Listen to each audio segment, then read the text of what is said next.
Olá, está começando mais um Painel Brasil e eu recebo a doutora e professora da UNB, Ângela Uchoa Branco. Ela é especialista em psicologia do desenvolvimento humano. Tudo bem, professora? Tudo ótimo. Que prazer enorme te receber. Nós vamos falar sobre um assunto, sobre uma outra vertente, sobre o bullying, sobre o ponto de vista da psicologia, que é um assunto que a gente tem tratado aqui no nossa canal. E hoje a gente vai falar da parte psicológica, no que atinge a pessoa que sofre o bullying. Primeiramente, qual a sua opinião sobre a violência no ambiente escolar? Infelizmente, a violência no ambiente escolar está sempre lá, sempre presente e de diversas maneiras. Não só através do bullying. O bullying é uma das faces dessa violência, mas é a face que tem assim, mais assustado a população, os pais, as próprias crianças, os professores, que estão vendo aí uma dificuldade cada vez maior da convivência entre as pessoas de uma maneira geral. Na realidade, professora, o bullying ele sempre aconteceu. Sim. Agora, além das crianças entre elas, né, dos alunos entre eles, existe também dos alunos contra os professores, que é uma coisa mais recente. Eu queria que a senhora explanasse o porquê disso, o que é que está acontecendo, que essas crianças, que esses adolescentes perderam a noção da hierarquia, por assim dizer. A questão é a seguinte: quando você desenvolve um padrão, e esse padrão de relação e de interação entre as pessoas vai se consolidando na sociedade, nossa sociedade ela é impregnada de uma cultura muito competitiva, muito individualista. Então, questões do tipo humilhar o outro, desprezar o outro para parecer e se tornar mais importante a partir da diminuição do outro, vem se tornando uma prática comum. E aí, isso começa a se alastrar em todas as direções. Então, quando a gente fala de bullying propriamente, nós estamos falando daquela perseguição e humilhação recorrente que acontece várias vezes em relação a uma pessoa, um grupo de pessoas. Bem, se isso começa a ocorrer em relação a um grupo ou mesmo uma criança ou um adolescente em particular, por que não também fazermos bullying com o professor? Ou seja, um professor que não agrada a um certo grupo de alunos pode sim passar também a ser alvo dessas discriminações, dessas humilhações, desse desprezo, que o aluno não pode, muitas vezes, evidente, fazer isso no contexto da sala de aula. E a internet, nesse caso, ela propicia a possibilidade de você fazer o tal do cyberbullying, onde você cria os blogs "Eu odeio o meu professor". Então, isso, na realidade, é o exemplo de uma cultura que tende a se consolidar, e se nós não trabalharmos em cima disso, a expansão dessa tendência de humilhação do outro para a sua própria expressão de ser popular. É interessante como é que esse fenômeno acontece. Eu me torno popular ao desprezar e humilhar o outro. Então é muito perversa essa cultura, que eu diria que é uma cultura da violência e que precisa ser substituída por aquilo que nós vemos chamando de a cultura da paz. Não só no contexto escolar, mas no contexto da sociedade de uma forma geral. Então, como é que poderia funcionar essa cultura da paz? Como é que as pessoas podem começar dentro das suas casas ou dentro da escola a agir dessa forma? Como é que poderia ser do seu ponto de vista? A cultura da paz é uma coisa muito simples. O que a gente tem verificado nas nossas pesquisas é que muitas vezes, quando perguntamos até mesmo professores e as pessoas de uma maneira geral, as pessoas acham que paz é um conceito interno, é um conceito que é da ordem do subjetivo, do bem-estar, da tranquilidade. Muito bem, isso é um aspecto, mas o aspecto mais importante da cultura da paz, que é aquela que vai nos auxiliar no combate combate à violência na escola e à violência na sociedade em geral é aquela paz social, ou seja, eu começar a entender, aceitar, acolher o outro, o meu colega, mesmo que ele não seja meu amigo, mesmo que ele seja diferente de mim, todos nós, na condição de cidadãos, temos o direito garantido até por lei, né, mas que precisamos transformar essa lei numa realidade cotidiana das interações, ou seja, a aceitação das diferenças, a aceitação das dificuldades, muitas vezes é necessário a tolerância, a compreensão e, portanto, saber trabalhar aquilo que nós chamamos de conflito. Esse é um outro problema sério. As escolas e as famílias acham que todo conflito é perverso. Isso não é verdade. Os conflitos fazem parte da vida. Então, os conflitos existem, as divergências existem. O problema é como solucionar. Como enfrentar, como né? trabalhar numa mediação pacífica e construtiva desses conflitos em casa, né, na família, como também, evidentemente, na escola, em todos os ambientes da escola.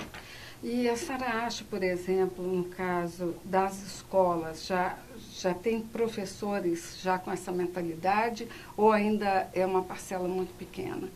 Infelizmente, eu diria que é uma parcela pequena. Evidentemente, existem professores que sempre foram, né, professores muito bons e continuarão sendo, e estarão sempre entrando excelentes professores. Mas o que nós precisamos, nós temos que ter como meta, como objetivo maior, fazer com que a grande maioria, o ideal seria todos os professores, né, em suas turmas, em suas salas de aula, conseguirem pautar o seu comportamento e trabalhar com seus alunos na direção dessa construção de uma paz positiva e em contínua ação. A paz não é um estado de harmonia, um estado estático. A paz, ela inclui conflitos. Agora, os conflitos... é construída também, né? É construída continuamente, certo, permanentemente. Ela não é um estado, ela é sempre uma conquista que tem que ser cultivada no dia a dia através das ações dos adultos e das próprias crianças, né? E com isso ela vai se constituindo na maneira de ser das pessoas, digamos, daquela escola ou daquela comunidade. Professora, aquela criança, aquele adolescente que sofre bullying, como é que ele vai reagir na vida adulta? Olha, é bastante complicado, porque o próprio bullying, existem diversos tipos de bullying, mas o que mais chama a atenção é o grau, né, de seriedade, né, a gravidade desse bullying. Então, uma pergunta que as pessoas às vezes me fazem é se bullying é brincadeira de mau gosto. Brincadeira de forma alguma. Bullying, é perseguição, é humilhação. E brincadeira é brincadeira. Então, e assédio, né, professora? Existe aí um assédio. O bullying é um assédio. É um assédio e, portanto, tem que ser prevenido e, quando ocorre, tem que ser punido. Não pode haver nenhum tipo de tolerância para assédios ou agressões no contexto escolar, nem no contexto da sociedade, né, de uma forma geral. Então, essa é a principal questão que nós temos que nos colocar. E aí, dependendo da gravidade do caso, em casos mais leves, né, muitas vezes com orientação dos pais, dos professores, a própria criança vai gerando recursos, vai se colocando, vai se tornando mais confiante, enfrenta, e aquilo com orientação do professor se dissolve ali. Quando o caso é grave... Como é o caso do Rio de Janeiro, né? Do sim, o do Rio de Janeiro e tantos outros, infelizmente. Quando o caso é grave, passa desapercebido e nada é feito, a depender da vítima dessa agressão, evidentemente que ela pode desenvolver problemas psicológicos bastante sérios, né? E não só no sentido de depressões, mas também no sentido dela mesma se transformar num grande agressor, né, num homicida, como a gente viu.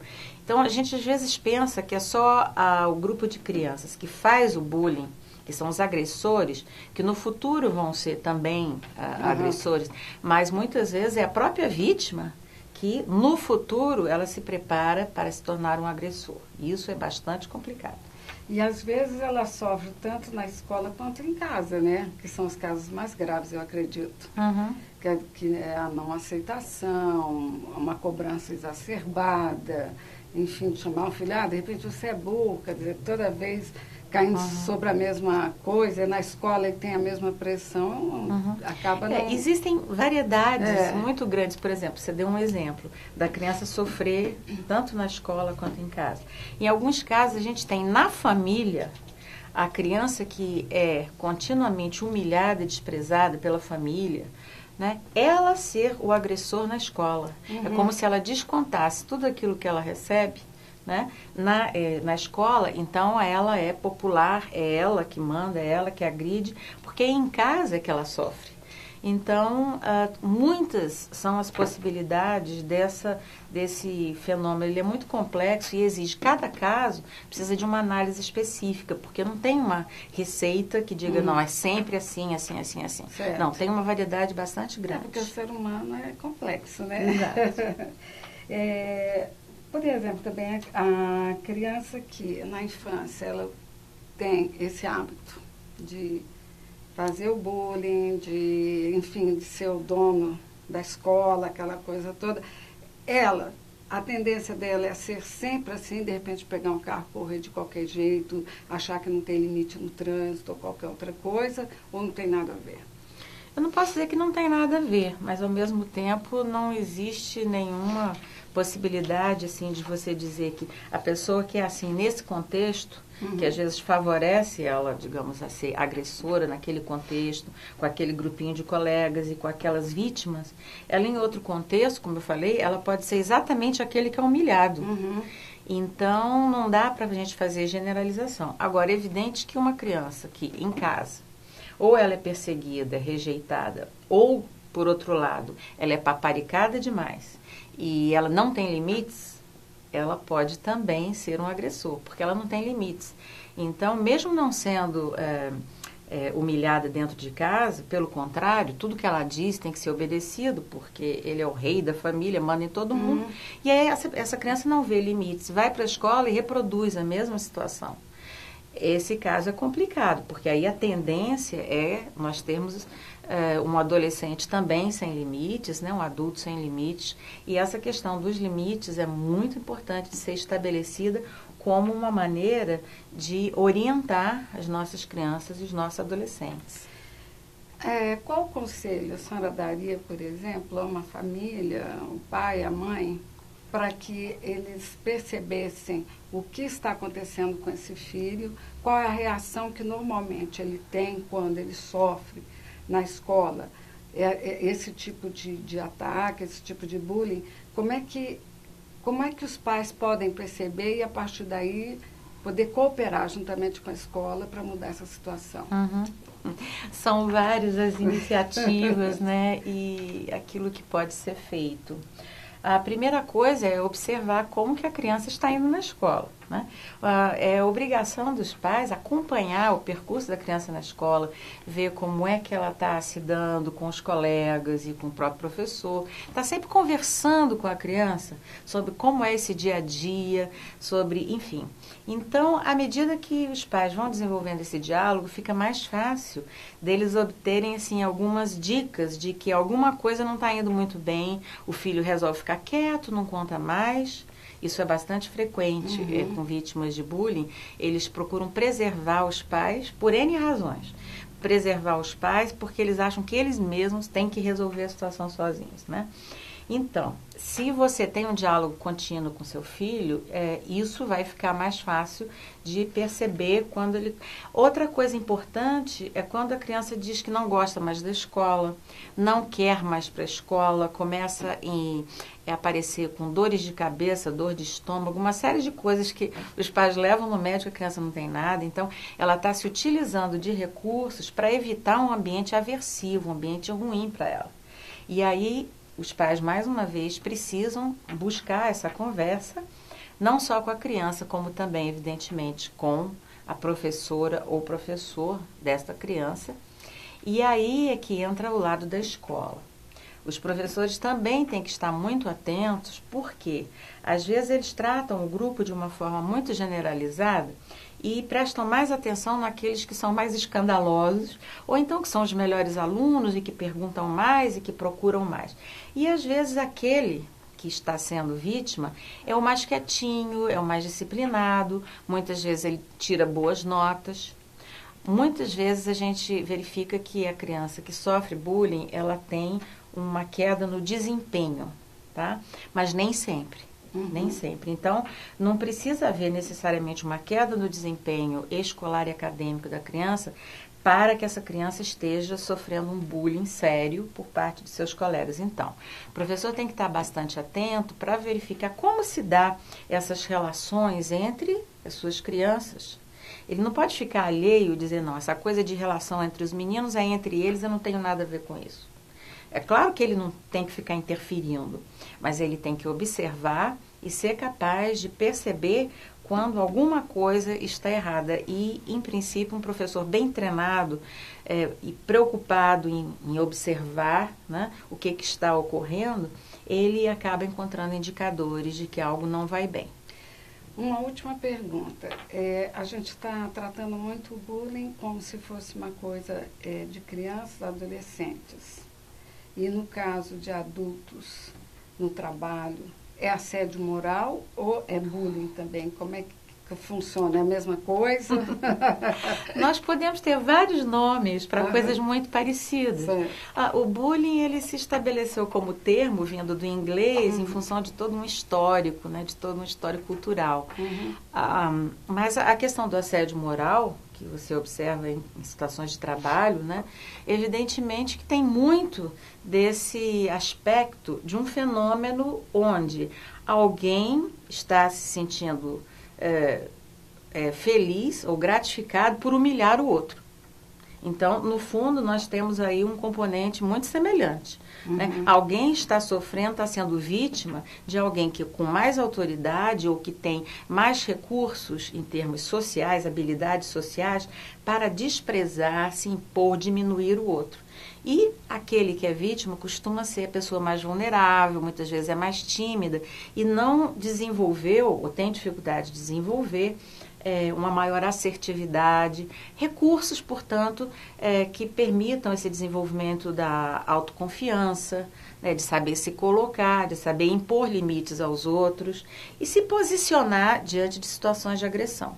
Então, esse aspecto realmente é comum em ambas as situações. E em ambos os casos, aquela pessoa que se vê como vítima, como alvo e é mais vulnerável, ela precisa se fortalecer. Como é que ela se fortalece? No caso de uma criança ou adolescente, o primeiro passo é a família. No caso de alguém mais velho, também é a família, mas algumas vezes é necessário a intervenção de um psicólogo, enfim, de alguém que possa auxiliar essa pessoa, né, profissionalmente, no sentido dela se fortalecer e saber reagir para que isso não mais ocorra, para que ela possa se libertar dessa situação.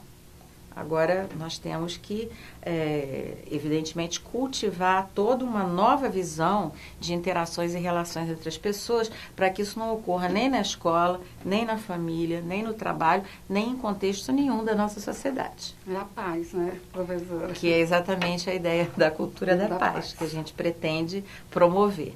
Isso aí. Muito obrigada pela sua entrevista, sua presença. Obrigada a vocês. E obrigada aos internautas pela audiência. Até o nosso próximo encontro.